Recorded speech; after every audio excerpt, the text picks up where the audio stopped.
돈산동입니다. 돈산동 동아쌤입니다. 통합사회 보고 지금 논하는 거죠? 네. 뉴딜 정책이면 불경기를 살리기 위해서, 그죠? 네.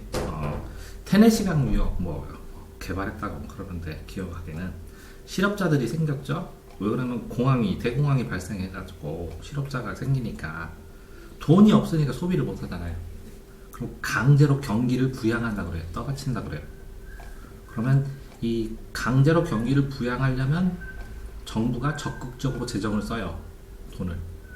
그러면 일자리를 창출하면 일을 만들어요. 일부러 돈을 투자해서. 그럼 돈은 어디서 나오냐? 정부에서 예산을 편성해서 그걸 써요. 그럼 이 예산은 어디서 나오냐? 은행이나 이런 데서 빌려오는 거예요. 미국 같은 경우에는 이렇게 이제 달러를 찍어내면 돼요.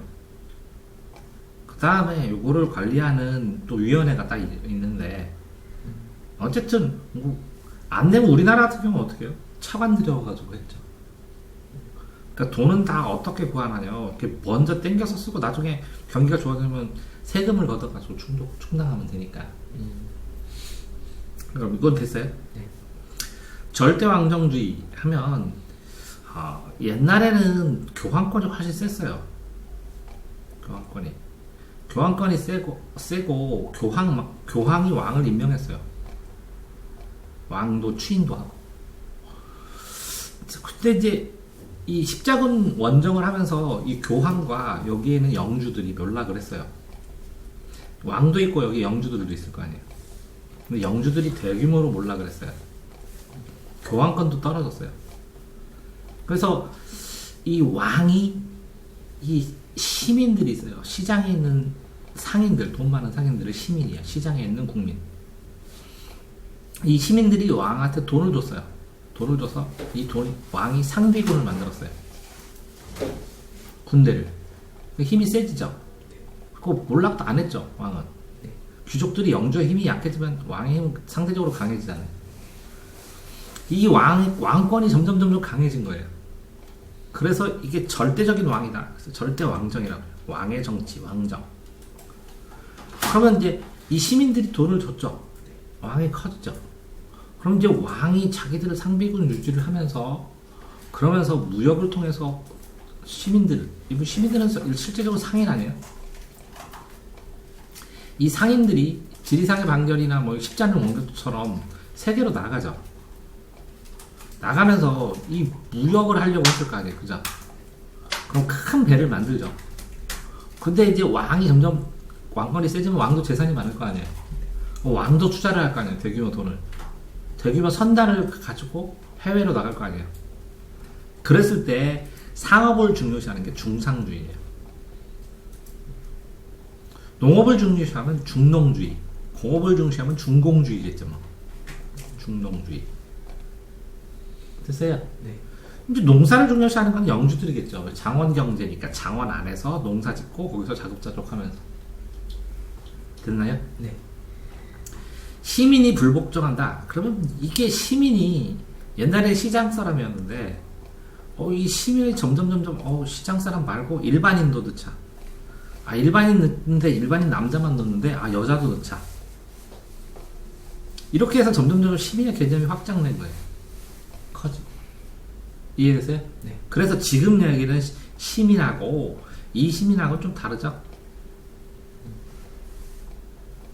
그러면 이 왕이 이렇게 무역을 하면서 자기 맘대로 하니까 여기에 교황권 몰락했지만 성직자들 있죠.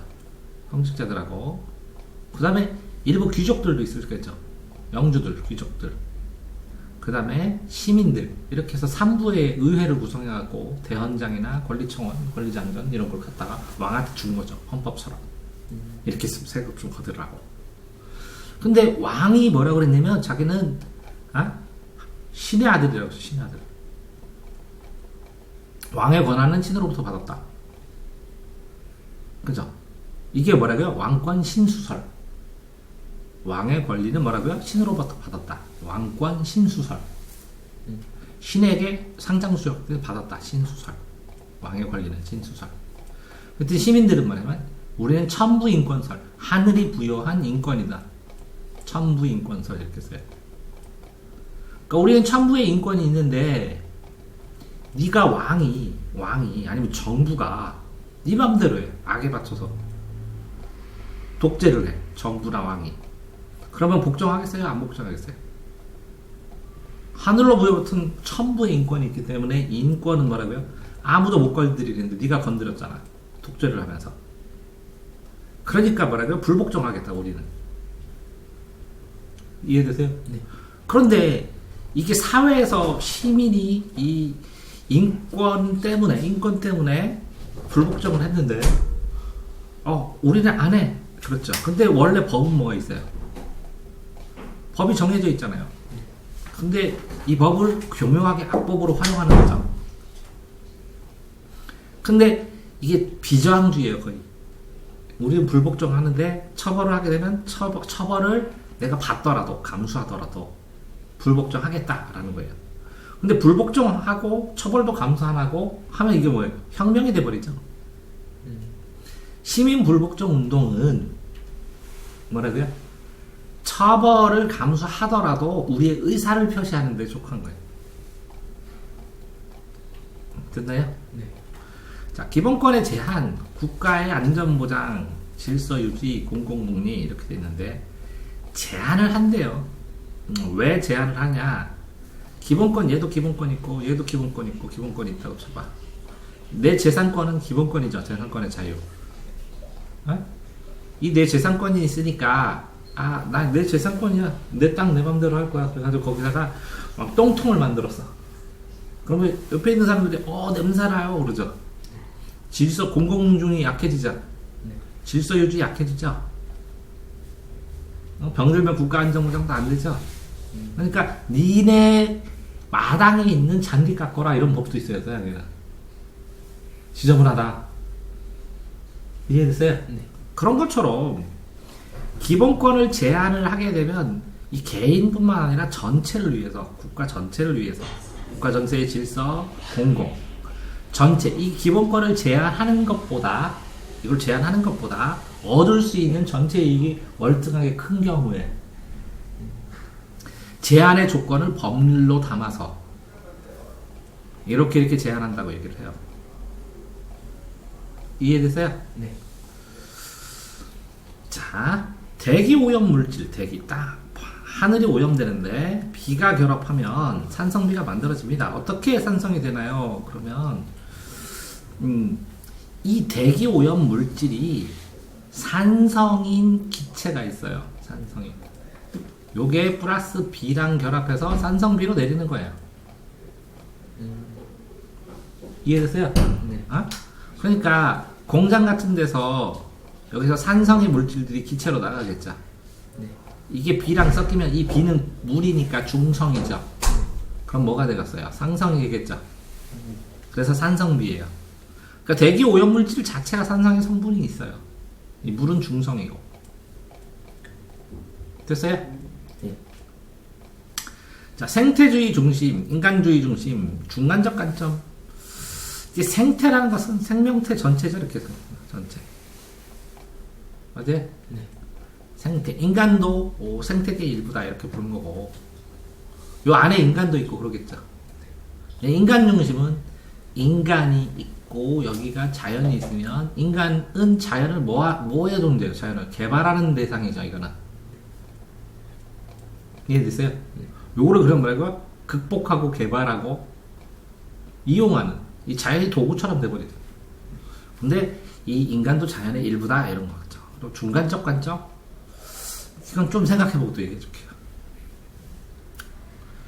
생성될 시기는 이거 인간 중심부터 되겠죠. 근데 이제 이렇게 되다 보니까 인간 중심으로 개발을 하고 뭐 하고 그러다 보니까 자연이 오염되니까, 아니 자연이 오염되니까 다시 이렇게 뭐라고요?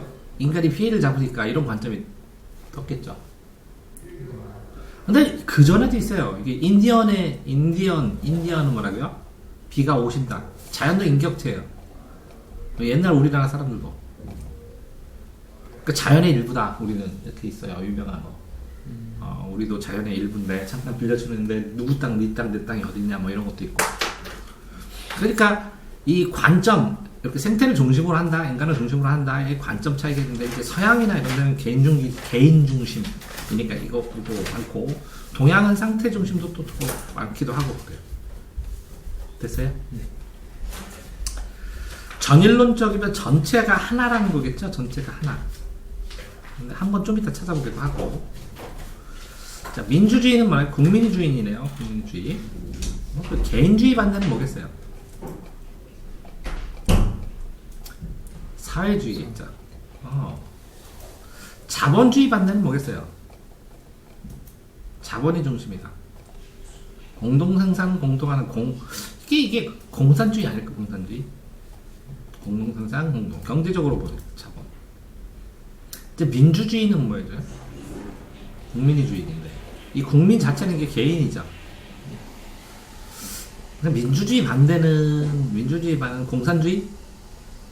사회주의? 국민이 주인이죠. 네. 그러면 뭐라 여기는? 정부가 주인? 전체주의? 전체주의? 이렇게 볼 수도 있겠네. 여기는 자유가 중심이겠죠. 거의 자유재산권 이런 거. 요거는 평등 중심이 많겠죠. 상대적으로 이런 식으로 봐야 될 것 같아요. 중용은 이게 동양에서 사사삼경에만 말하는 중용은 이것도 아니고 이것도 아니고 치우치지 않고 균형 있는 상태 뭐 이 정도거든요. 근데 아리스토텔레스가 말한 중용의 덕은 또 다르고.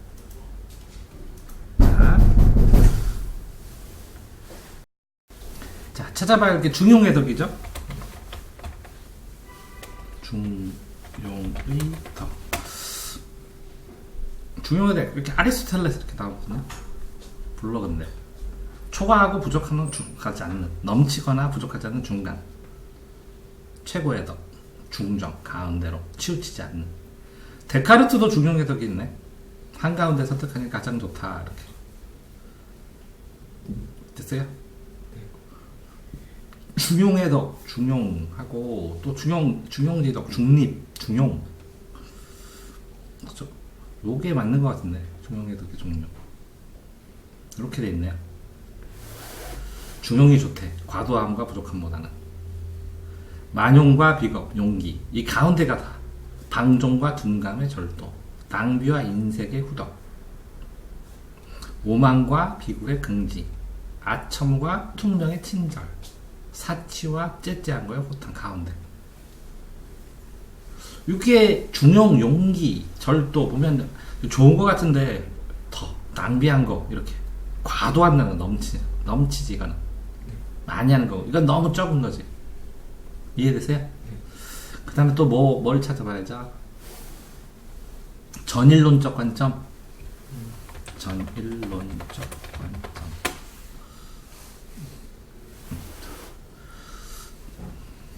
통합사회 전일론적 관점 이렇게 나오네. 뭐예요? 이렇게 나오는데 안 나오네. 통합적 관점 하나로 보는, 전체를 보는 하나로 보는 전일론적 관점과 통합론적 관점이 같대. 여러 가지 관점으로 보는 거네. 그러면 전일론적 관점 이렇게 해서 전일론인데 그죠?